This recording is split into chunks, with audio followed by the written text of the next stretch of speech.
Sarà ripristinata com'era la stele di Giuseppe Livatino, che recentemente è stata a Divelta, lì dove fu barbaramente ucciso dai sicari che lo vollero morto. Nel corso dell'ultima conferenza stampa svoltasi in questura, il prefetto di Agrigento, Nicola Diomede, ha voluto annunciare che in accordo con la CMC saranno apportate delle migliorie al luogo, come l'impianto di illuminazione, quello di sorveglianza e le giuste indicazioni stradali per arrivarci. È continuata quell'attività che è stata praticamente già come dire, concepita, ma ribadisco, è stata raccolta la disponibilità da parte di una serie di associazioni, da parte anche della sezione di Agrigento dell'Associazione Nazionale dei Magistrati, della società che sta realizzando, sta completando nel Teatro Provincia di Agrigento i lavori sul nuovo tracciato della 640. E proprio l'altro ieri ho scritto un'ulteriore nota in cui ho in qualche modo incaricato, e mi hanno risposto positivamente, ho incaricato l'associazione Amici del Giudice Rosario Livatino di fare un po' da punto di referente e punto di coordinamento delle altre associazioni e il raccordo anche con la società, la CMC, che da Ravenna ha già dato la sua disponibilità.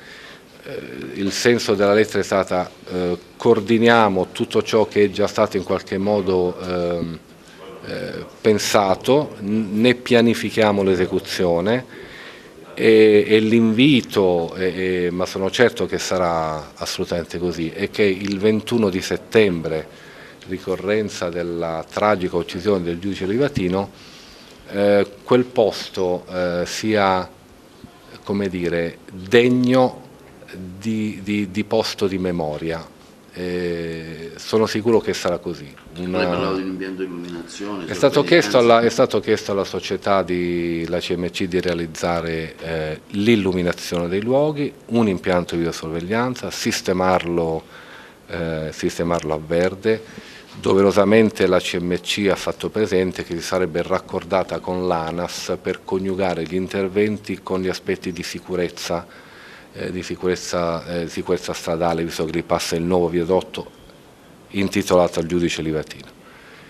Per quanto riguarda la stele, credo che la scelta ultima sia stata quella di una ricomposizione di ciò che è stato fratturato e la collocazione di una targa che ricorderà l'indegnità di quel gesto e la scelta della ricomposizione.